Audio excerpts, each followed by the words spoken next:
নিচিনা খোৱা বোৱা মেইন সকল আজি মই আপোনালোকৰ বাবে লৈ আহিছোঁ এটা চিম্পল কিন্তু বিৰাট টেষ্টি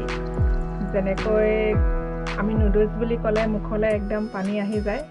সেই নুডলছকে আজি মই একদম চিম্পল ষ্টাইলত আপোনালোকলৈ লৈ আহিছোঁ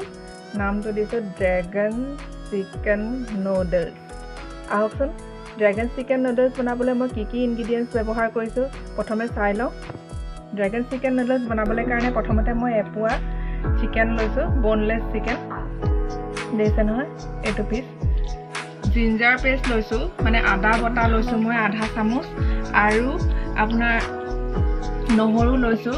1 চাহ চামুচ এটা মিডিয়াম পিঁয়াজ এটা মিডিয়াম সাইজ পিঁয়াজটো মই এনেকুৱা ধৰণে কাটি লৈছোঁ আৰু এটা পিঁয়াজ মিডিয়াম সাইজৰে মই এনেকৈ খুন্দনাত খুন্দি অকণ মিহি কৰি লৈছোঁ আৰু জালুক 10-15টা মান এনেকৈ ৰাফলি খুন্দি লৈছোঁ আৰু 1 টেবুলস্পুন গৰম মছলা মিট মছলা লৈছোঁ আৰু আপোনালোকে এই ড্ৰেগন চিকেন বনাবলৈ যেতিয়া মানে কৰ্ণফ্লোৰ বা ৰাইচ পাউডাৰ ব্যৱহাৰ কৰিব পাৰে তো মই ঘৰতে ৰাইচ পাউডাৰ আছে যিহেতুকে সেইটো কাৰণে মই ৰাইচ পাউডাৰে লৈছোঁ আপোনালোকে ৰাইচ পাউডাৰ দি বনাই খাবচোন কৰ্ণফ্লোৰৰ নিচিনাই টেষ্ট আহে আৰু তাত দিছোঁ মই কাশ্মীৰী মিৰ্চৰ হাফ টেবুলস্পুন জিৰা পাউডাৰ হাফ টেবুলস্পুন নুডলছ লৈছোঁ মই 4 পেকেট 10 টকীয়া পেকেটটো যিমান ডাঙৰ থাকে তেনেকুৱাই 4টা লৈছোঁ মই আৰু নুডলছৰ মছলা আৰু ডিম 2টা আৰু নিমখ সোৱাদ অনুযায়ী হালধি 1 চামুচ সৰু টেবুল চামুচেৰে আৰু কেপচিকাম এটা লোকেল কেপচিকাম হয় জ্বলা আছে সেইটো কাৰণে মই বেলেগ জ্বলা নিদোৱে আৰু এটা ফ্ৰেছ বিলাহী 1 চামুচ বেকিং পাউডাৰ 2 চামুচ ৰেড চিলি টমেটো সস 1 চামুচ সয়া সস আৰু মিঠাতেল আহকচোন প্ৰথমতে ড্ৰেগন চিকেন বনাবলৈ যিটো পেষ্টৰ দৰকাৰ হয় সেই পেষ্টটো বনাই লওঁ আহকচোন এনেকৈ পেষ্টটো বনাই লওঁ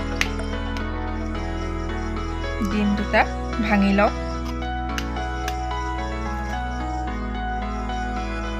ইয়াত দিয়ক 3 চাহ চামুচ ৰাইচ পাউডাৰ আপোনালোকক মই কৈছোঁৱে আপোনালোকৰ ঘৰত যদি কৰ্ণফ্লোৰ আছে কৰ্ণফ্লোৰো দিব পাৰে আৰু ৰাইচ পাউডাৰো দিব পাৰে চাউলৰ গুড়ি যেহেতুকে আমাৰ অসমীয়া মানুহৰ ঘৰত চাউলৰ গুড়িটো থাকেই সেইটো কাৰণে মই চাউলৰ গুড়িটোকে সদায় প্ৰিফাৰ কৰোঁ হাফ টেবুলস্পুন কাশ্মীৰী মিৰ্চ পাউডাৰ আধা চামুচ জিৰা গুড়ি 1 চামুচ মিট মছলা এইখিনি দি নিদিব অলপ অলপ বচাই ৰাখিব মিহিকৈ খুন্দি লোৱা পিঁয়াজখিনি হালধি আধা চামুচ নিমখ আধা চামুচ এতিয়া গোটেইখিনি ভালকৈ মিক্স কৰি লওক দেখিছেনে এনেকৈ মিক্স কৰি লওক আৰু এটা ইয়াত বস্তু দিব লাগিব সেইটো হৈছে বেকিং পাউডাৰটো 1 চামুচ এতিয়া ভালকৈ বেকিং পাউডাৰখিনি ইয়াত মিহলাই লওক দেখিছে নহয় কি ধুনীয়াকৈ মিক্স হৈ গৈছে বস্তুখিনি এইটো বঢ়িয়াকৈ একদম ধুনীয়াকৈ আপোনালোকে মিক্স কৰি ল'ব যিমান মিক্স হৈ যায় যিমান ৰসটো ইয়াত সোমাই যায় সিমানেই টেষ্ট লাগে বস্তুটো খাবলৈ আহকচোন এতিয়া ইয়াত এনেকৈ চিকেনখিনি দি লেটিয়াই লেটিয়াই পকৰীৰ দৰে তেলত দি ফ্ৰাই কৰি লওঁ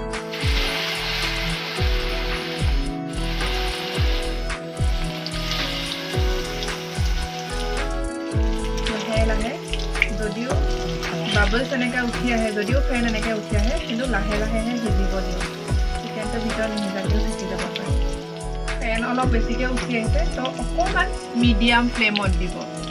এতিয়া এনেকৈ আমি চিকেনকেইটা হৈ থকালৈকে আহকচোন বিলাহী আৰু কেপচিকামটো মিহি মিহিকৈ কুটি লওঁ সেইকাৰণে এটা ব্ৰাউনিছ কালাৰ আহি গৈছে এতিয়া আজৰাই ৰাখোঁ আৰু নেক্সট এইখিনিও ভাজি লওঁ চিকেনখিনি মই এনেকৈ ফ্ৰাই কৰি ল'লোঁ চব কি ধুনীয়া স্পঞ্জি আৰু ছফ্ট হৈছে আহক এতিয়া নুডলছখিনি বনাই লওঁ সামান্য তেল দি গৰম হ'বলৈ দিয়ক তেলখিনি যথেষ্ট গৰম হৈছে ইয়াতে আমি ইয়াতে নহৰু অকণমান যিকণ মই পেষ্ট বচাই লৈছোঁ সেইকণো দিয়ক আৰু সামান্য পৰিমাণে আদা দিয়ক এতিয়া কেপচিকাম আৰু বিলাহী নিমখ আধা চামুচ এতিয়া অকণমান ফ্লেমটো মিডিয়াম কৰি দিয়ক এচামুচ soya sauce 2 teaspoon red tomato sauce ভালকৈ মিক্স আপ কৰি লওক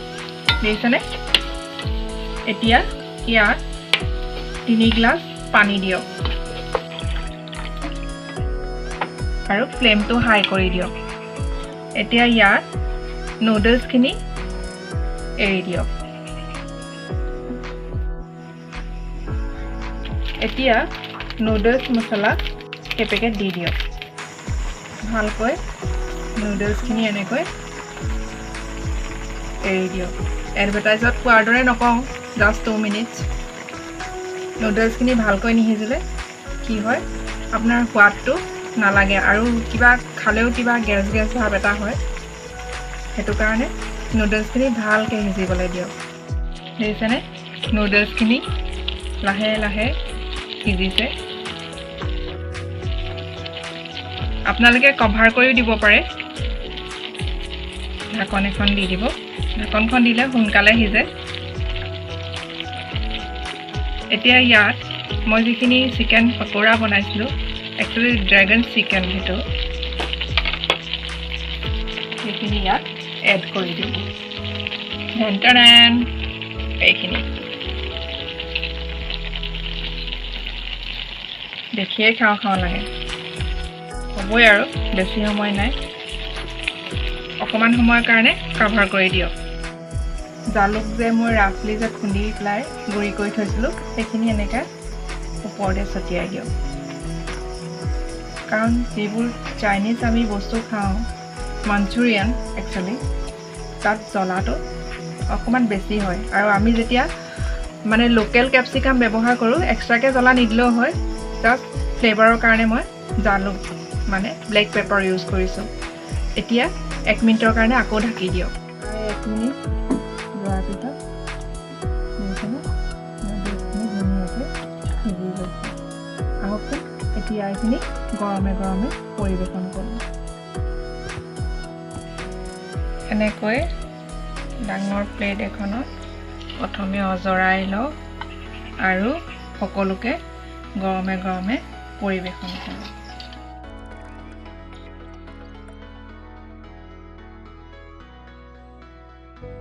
আপোনালোকৰ যদি মোৰ ভিডিঅ'টো চাই ভাল লাগিলে প্লিজ লাইক শ্বেয়াৰ আৰু ছাবস্ক্ৰাইব কৰিব